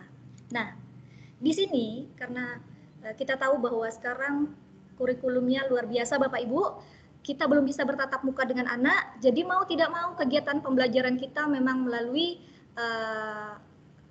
PJJ begitu. Tetapi bukan berarti kita tidak bisa memasukkan teks-teks PISA. Kita bisa mengajak anak pembelajaran melalui Google Meet. Kalau misalnya waktu pembelajaran kita sekitar 40 menit kali 2 sebelumnya, materi yang akan kita pelajari kita share terlebih dahulu. Beri anak waktu sekitar 15 menit atau 20 menit untuk memahami materi yang akan kita bicarakan nanti.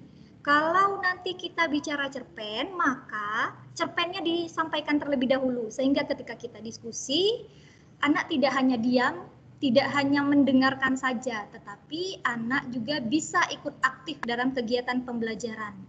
Anak bisa memberikan jawaban, bisa bertanya, gitu.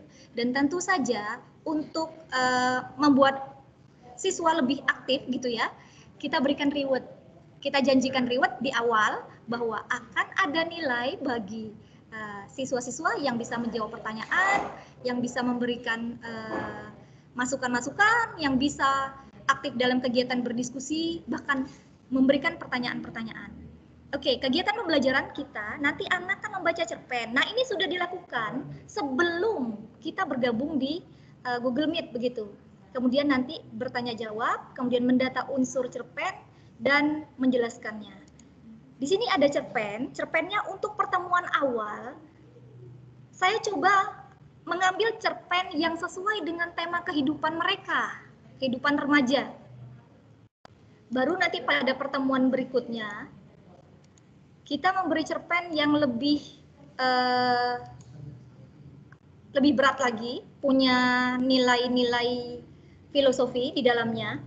Nah, di sini Bapak Ibu bisa mengajak anak untuk bertanya jawab, masukkanlah soal-soal yang setipe atau semodel dengan soal-soal PISA.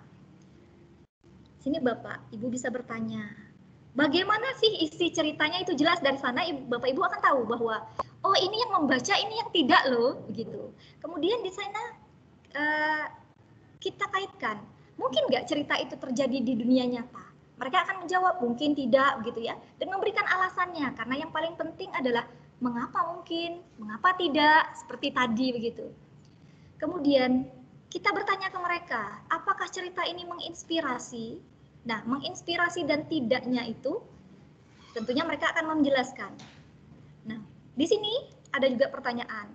Ada tokoh Geca, Nona dengan sang kakak. Berikan pertanyaan, anak itu merasa dirinya lebih mirip tokoh siapa. Dan kita minta untuk memberikan alasan-alasannya. Pembelajarannya nanti akan lebih banyak memang ke arah metakognitif ini malah. Nah, di sini Bapak Ibu bisa bertanya di awal masuk ya, ada tidak keterkaitan antara judul dengan isi cerita? Tadi seperti kita tahu pada soal PISA yang kita bahas tadi terkait dengan soal sastra, adakah keterkaitan antara akhir cerita dengan judul gitu ya? Nah, di sini Bapak Ibu bisa memberikan ada nggak keterkaitan antara judulnya dengan isi cerita? Isinya di sini judulnya adalah Dalam Resah Hujan. Kemarin ketika saya mencoba, ternyata anak-anak itu mereka bisa menjawab, mereka mengatakan dalam resah hujan. Di sana ada keterkaitan antara judul dengan suasana yang dibangun, gitu. Kemudian nanti masuk ke konfliknya seperti itu. Jadi kaitannya di sana. Kemudian di sini kita bisa bertanya, apa hubungan memaafkan tokoh Nuna dengan sejarah Indonesia di masa lampau yang ada di dalam cerita? Mau tidak mau, anak harus membaca cerita sampai habis, Bapak Ibu. Jadi dia tidak bisa membaca hanya sepotong. Dia harus baca sampai habis, kemudian dia akan menyimpulkan, oh ada kaitannya ternyata. Kaitannya akan dia jelaskan. Gitu. Bapak Ibu bisa mencoba dengan soal-soal yang seperti ini di awal. Nah, ini juga bisa kita tanyakan. Apakah sikap kakak itu sudah tepat? Nah, kita minta penjelasannya. Kemudian ini juga bisa kita tanyakan. Nah, Bapak Ibu di sini tinggal memilih saja nanti apakah Bapak Ibu mau memberikan pertanyaannya berupa uraian gitu ya, atau bisa juga menggunakan pilihan ganda atau pilihan ganda kompleks atau benar salah, silakan nanti bisa diperluas lagi. Bisa dikembangkan pertanyaannya. Sini mengapa Geca marah ketika membaca sebuah majalah? Karena harus membaca lebih dalam lagi. Kemudian di sini apakah Geca seorang pemarah? Gitu ya. Nah, tokoh Geca ini pemarah dan tidak, anak akan membuat simpulan seperti tadi. Apakah wanita itu tokoh yang penuh kasih sayang atau tidak gitu. Ini dia boleh menjawab pemarah, dia juga boleh menjawab pemaaf. Yang paling penting adalah alasannya. Dan tentunya alasan itu nanti terkait dengan bagaimana dia mengevaluasi seluruh informasi yang ada di dalam teks. Gitu. Oke. Baik Bapak Ibu, kalau kita ke sini, nah kita sudah masuk nih unsur pembangun karya sastranya. Selama ini yang sering kita pentingkan kan terkait dengan ini, unsur intrinsiknya. Nah, pertanyaan-pertanyaan yang tadi kita berikan itu akan memudahkan kita sebetulnya di dalam mengajak anak untuk bisa memahami unsur ekstrinsik terkait tentang latar belakang pengarang, kondisi psikologi, sampai ke keadaan sosial, politik, ekonomi, budaya, begitu ya. Nah, ini membangun. Jadi sebetulnya pertanyaan-pertanyaan yang tipe PISA itu memudahkan kita untuk mengajak anak berpikir lebih jauh. Kita lanjutkan. Nanti, nah di sini kalau mereka sudah, kalau yang ini kaitannya kan dengan tujuan pembelajaran kita ya, unsur intrinsik ekstrinsiknya. Bapak Ibu bisa memberikan LK-nya nanti bisa dipisah gitu ya. Ini saya hanya memberikan contoh saja supaya anak tahu model LK-nya. Nanti LK itu bisa Bapak Ibu kirimkan terpisah dari materi ini. Nah, di akhir nanti kalau Bapak Ibu sudah selesai, Bapak Ibu bisa menyampaikan ke pertemuan berikutnya. Menyimpulkan unsur pembangun karya sastra. Pada pertemuan berikutnya, kita akan mengambil cerpen yang lebih serius lagi, yang lebih sulit, yang lebih kompleks gitu ya. Di sini kan anak akan diajak untuk melihat lebih jauh bagaimana mereka bisa memiliki empati terhadap lingkungan masyarakat yang terkena musibah, kemudian bagaimana juga mereka lebih menghargai alam. Nah, hal-hal itu yang memang sebetulnya bagian dari bagaimana pengajaran sastra itu punya nilai lebih ya bagi anak-anak kita. Larinya nanti ke sana. Awal tidak apa-apa kita buka dengan yang cerpen yang tidak terlalu berat sesuai dengan usianya, tetapi tetap harus kita berikan teks yang utuh. Pertanyaan-pertanyaannya juga pertanyaan yang model atau tipe dengan PISA. Kemudian pada pertemuan berikutnya baru kita berikan cerpen yang lebih serius lagi yang punya nilai filosofi. Oke, pada kegiatan ini Bapak Ibu bisa mengajak anak-anak untuk berdiskusi. Anak-anak misalnya boleh berdiskusi sekitar 15 menit, Bapak Ibu berikan kelompok, silakan membagi kelompok, mereka bisa berdiskusi di WA grupnya dengan catatan kita tetap berada di Google Meet karena mereka nanti tetap akan memberikan pertanyaan-pertanyaan. Nah, setelah itu kembali lagi semuanya, kemudian mereka nanti akan presentasi terkait dengan LK yang sudah dikerjakan tadi. Begitu. Nah, kemarin kebetulan Bu Endang itu pernah bertanya, Bu Endang Pengawas bertanya, bagaimana misalnya ketika kita memberikan materi seperti ini di Google Meet 40 menit kali 2, ternyata anaknya tidak bisa ikut bergabung. Tentunya kan kita tidak bisa memaksa dalam kondisi seperti ini Bapak Ibu. Lalu apa yang harus kita lakukan? Silakan Bapak Ibu rekam ketika mengajar tersebut dan rekamannya nanti bisa dibagikan kepada anak-anak yang tidak bisa mengikuti pertemuan tersebut. Silakan bagikan linknya. Begitu. Oke, Bapak Ibu, demikian untuk pertemuan kita pada hari ini. Kalau misalnya Bapak Ibu merasa ingin menggunakan materi PPT ini, monggo silakan. Tentunya mungkin banyak kekurangannya, silakan diperbaiki, silakan ditambahkan seperti itu. Terima kasih sudah bergabung bersama kami. Saya kembalikan acara ini ke pembawa acara. Silakan, Mbak Nia.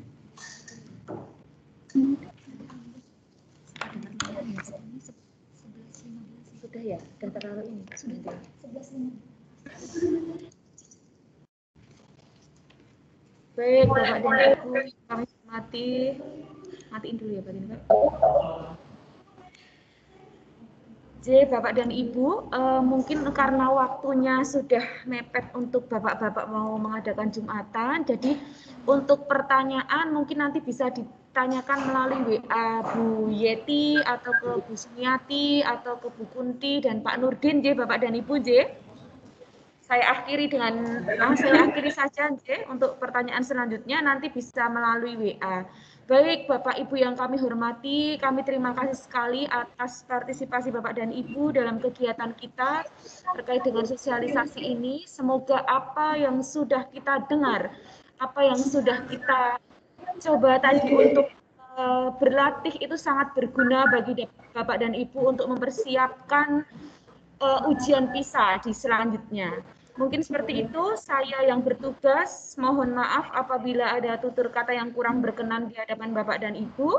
Saya hanya bisa mengaturkan sugeng siang, sugeng beraktivitas selanjutnya. Matur nuwun, wassalamualaikum warahmatullahi wabarakatuh. Waalaikumsalam warahmatullahi wabarakatuh. Waalaikumsalam warahmatullahi wabarakatuh.